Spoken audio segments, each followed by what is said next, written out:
9월 18일 수요일 새벽 예배를 온라인으로 드리겠습니다. 주님 가르치신 기도를 드리겠습니다. 하늘에 계신 우리 아버지, 아버지의 이름을 거룩하게 하시며 아버지의 나라가 오게 하시며 아버지의 뜻이 하늘에서와 같이 땅에서도 이루어지게 하소서. 오늘 우리에게 일용할 양식을 주시고 우리가 우리에게 잘못한 사람을 용서하여 준 것 같이 우리 죄를 용서하여 주시고 우리를 시험에 빠지지 않게 하시고 악에서 구하소서. 나라와 권능과 영광이 영원히 아버지의 것입니다. 아멘. 다 같이 찬송가 264장 부르시겠습니다.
성경 말씀은 예레미야 7장 29절부터 8장 3절의 말씀입니다.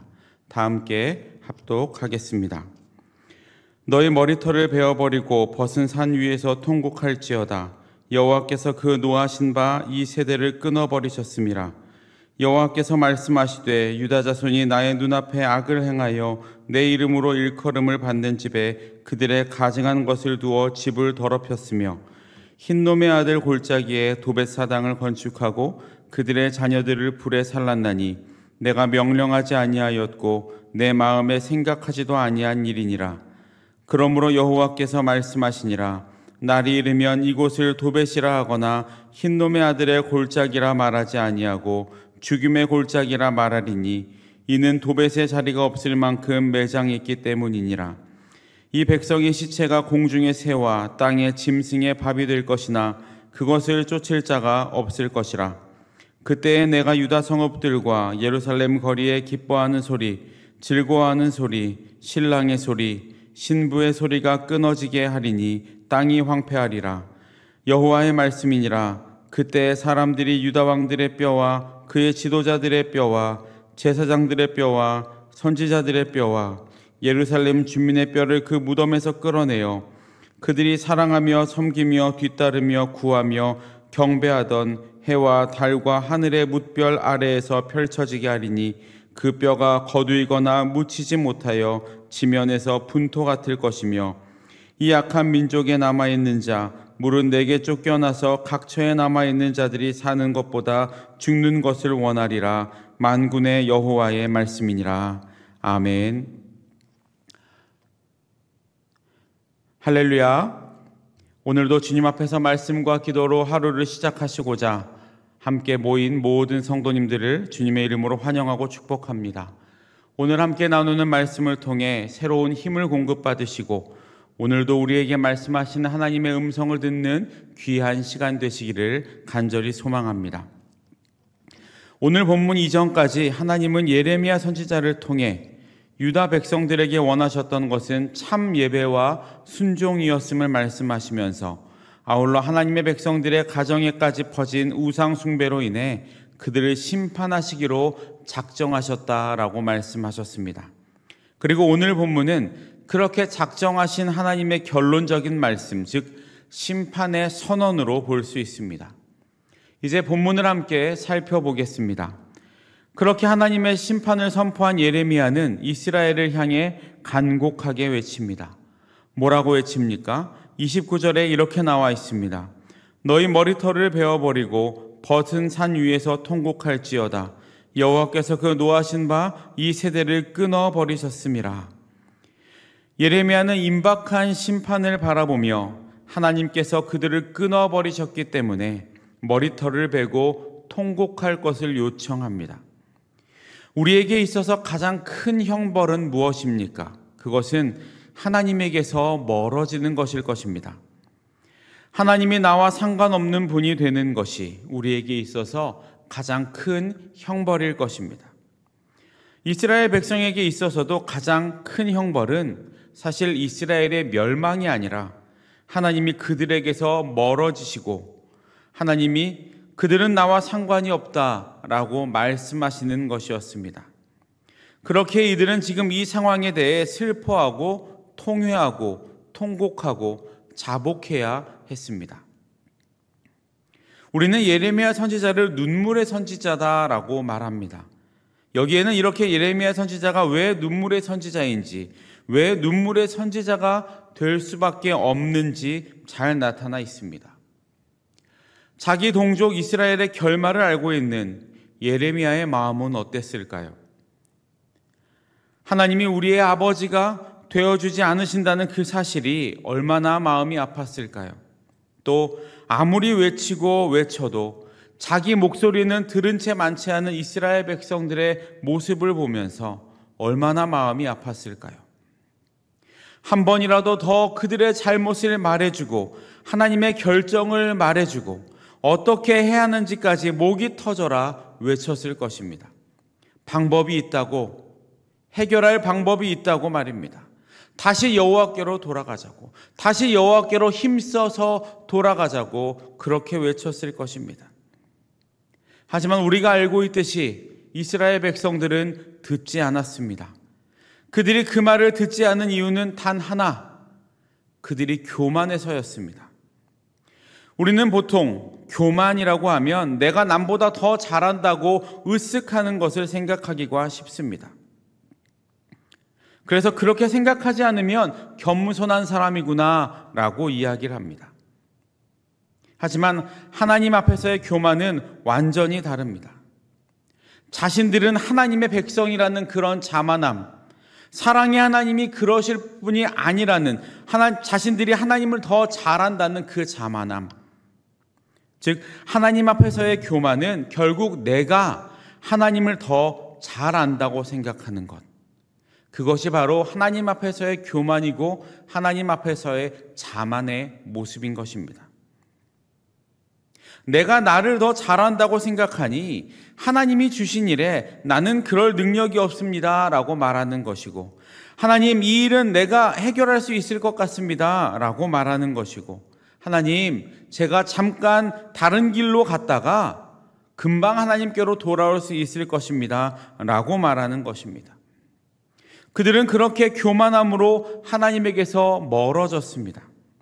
더 정확하게 말하면 하나님을 인정하지 않았습니다. 참으로 슬픈 일이죠. 하지만 우리는 우리 자신을 돌아볼 필요가 있습니다. 혹시 우리도 하나님보다 나를 먼저 앞세우고 있지는 않은지, 하나님 앞에서 교만함과 자만함의 모습을 보이고 있지 않은지 돌아보아야 합니다. 예레미야는 그런 이스라엘의 교만한 모습에 슬퍼했던 것입니다. 하지만 예레미야 선지자를 더더욱 눈물의 선지자로 만든 것은 바로 이 예레미야 선지자가 하나님의 마음을 알고 있었기 때문은 아니었을까요? 이스라엘이 알고 있던 그 사랑의 하나님, 인자와 자비의 하나님이 스스로 자신의 백성, 자신의 자녀들을 심판해야 하는 하나님의 마음은 어땠을까요? 하나님의 마음이야말로 정말 찢어지는 고통이 아니었을까요? 예레미야는 아마 하나님의 이 애통의 마음으로 인해 눈물로 말씀을 선포할 수밖에 없었을 것입니다. 바라기는 오늘 우리도 이렇게 하나님의 마음을 아는 눈물과 애통의 성도가 될 수 있기를 간절히 소망합니다. 하나님의 마음과 눈으로 이 세상을 바라볼 때 하나님의 마음은 어떨까요? 그 하나님의 마음으로 가정을 위해, 교회를 위해, 나라를 위해 기도하시는 저와 여러분들이 되시기를 주님의 이름으로 축복합니다. 그리고 이어지는 30절부터 8장 3절까지는 이 유다 공동체가 심판받게 될 이유가 무엇인지를 다시 한번 지적해 주면서 다가올 심판이 어떠할 것인지를 구체적으로 묘사하고 있습니다.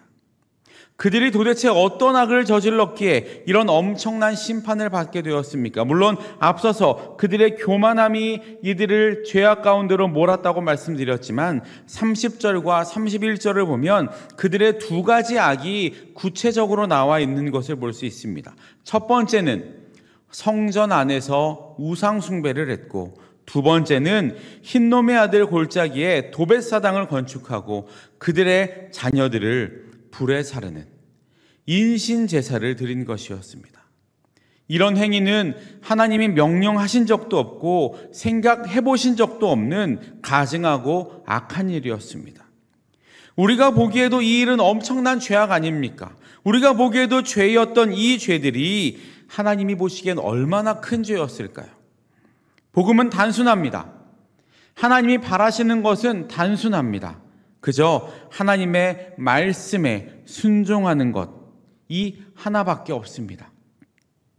하나님이 하라고 하는 것을 지켜 행하고 하지 말라고 하는 것은 행하지 않는 것 말입니다. 이 단순한 것을 지키지 못해서 당시 이스라엘 백성이나 또 지금 많은 세상들이 어려움을 당하고 있다는 사실을 우리는 기억해야 합니다. 지금 이스라엘이 행했던 이 일들은 하나님이 하지 말라고 하신 일이었습니다. 하지만 그들은 그 하지 말라고 했던 단순한 명령을 지키지 않았고 그것이 바로 그들의 멸망의 이유였던 것입니다. 그런 그들의 죄악에 대해서 하나님은 이제 어떤 심판을 하시겠다고 말씀하십니까? 그것이 32절부터 34절에서 잘 나타나 있는데, 죽은 이들을 매장할 장소가 없어 새들과 짐승의 먹이가 될 것이고 유다 성읍들과 예루살렘 거리에서 기뻐하는 소리, 즐거워하는 소리, 신랑의 소리, 신부의 소리가 끊어지게 될 것이다 라고 하나님은 말씀하십니다. 그리고 이어지는 8장 1절부터 3절에는 더 끔찍한 일들이 기록되고 있는데, 이방인들이 왕들과 지도자들의 무덤에서 뼈를 끌어내어 이스라엘 사람들이 섬기던 해와 달과 별들 아래 펼쳐지게 될 것임을 말합니다. 이 말은 어떤 의미입니까?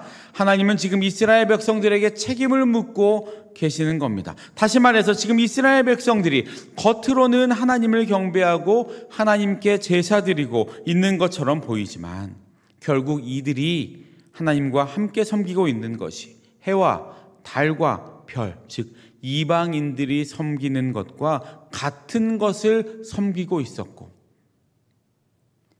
지금 하나님은 너희들이 나 외에 마음을 쏟았던 것으로 인해 이런 엄청난 벌이 내려지게 된다는 것을 말씀하고 계신다는 겁니다. 하나님은 일찍이 모세를 통해서 나 외에는 다른 신을 섬기지 말라, 그것들에게 절하지 말고 섬기지 말라고 분명히 말씀하셨습니다. 그것은 어떠한 경우에도 예외가 없고 어떤 상황에도 지켜져야 하는 것이었습니다. 하지만 그것을 잘 알고 있는 그들이었지만 아는 것과 지키는 것은 엄청난 차이가 있는 것입니다. 아는 것은 중요합니다. 하지만 아는 것에서 멈춘다면 아무것도 이루어지지 않습니다. 그리고 아는 것을 온전히 행할 때 비로소 우리는 안다라는 말이 성립이 됩니다. 이런 예를 한번 들어볼까요? 학생들은 학교에서 똑같은 수업을 똑같은 선생님에게서 똑같은 시간에 배웁니다. 특별한 일이 없는 한 모든 학생들은 똑같은 내용을 듣게 된다는 것입니다. 하지만 그것을 가지고 시험을 보면 어떤 일이 생깁니까? 어떤 학생은 좋은 성적을 내고 어떤 학생들은 그렇지 못한 성적을 냅니다. 그리고 좋지 못한 성적을 낸 학생에게 우리는 네가 수업 내용을 잘 이해했구나 라고 말하지 않습니다.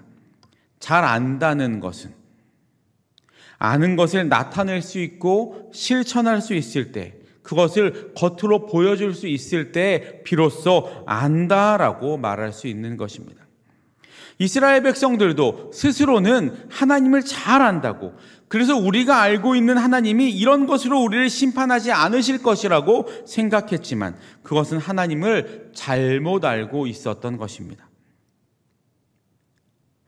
사랑하는 번동 가족 여러분, 우리는 하나님을 알되 잘 알아야 합니다.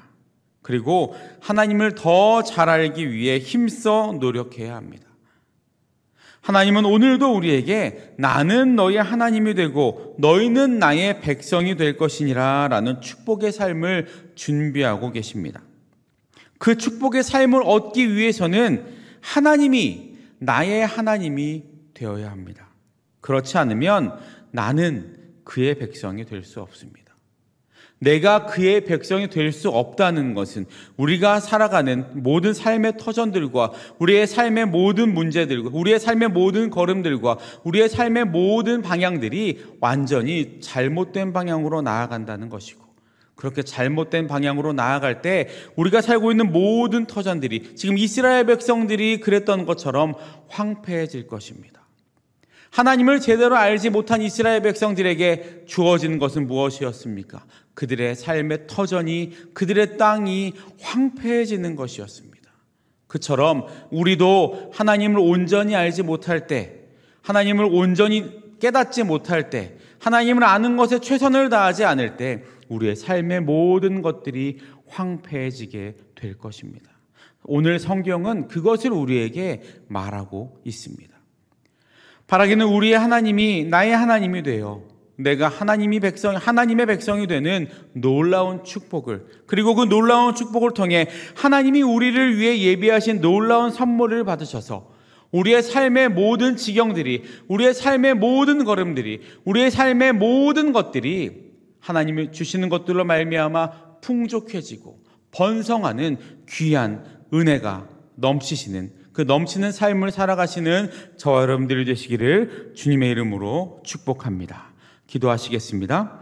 사랑과 은혜의 주님 감사합니다. 우리를 주님의 자녀로 삼으시고 주의 백성 가운데 이 땅 가운데 살아가게 하신 주님의 은혜에 감사를 드립니다. 우리의 모든 삶이 오직 주님으로 말미암은 삶으로 살아가게 하시고 주님을 나의 주님으로 모시고 그러므로 말미암아 우리의 모든 삶들이 하나님이 주시는 것들로 말미암아 풍족하고 또 번성하는 귀한 은혜가 있게 하여 주옵소서. 우리 번동제일교회 모든 성도님들의 삶과 가정이 그렇게 하나님을 나의 주님으로 모시며 내가 주의 백성으로 나아가는 그런 삶을 살아가는 우리 모든 성도님들 될 수 있도록 축복하여 주옵소서. 지금도 병상에서 고통받고 있는 많은 환우들이 있습니다. 그들의 모든 삶과 그들의 육체 위에 선언져 안수하여 주시고 깨끗하게 고쳐주시며 또 마음 가운데 어려움이 있는 영혼들도 주님께서 참 위로자가 되어주셔서 그들을 만나주시고 우리가 모두 함께 주님 품으로 나와 힘차게 또 기쁨으로 예배하는 귀한 날이 될 수 있도록 인도하여 주옵소서. 명절 가운데 명절을 보내고 있는 모든 성도들의 가정 가운데 크신 은혜와 기쁨이 넘치게 하여 주옵소서. 감사를 드리며 모든 말씀 예수 그리스도의 이름으로 기도하옵나이다. 아멘. 이 시간 함께 기도하실 때 우리 각자의 생업을 위해 그리고 각자의 기도 제목을 위해 주여 3번 외치시고 함께 기도하며 나아가시겠습니다. 주여 주여 주여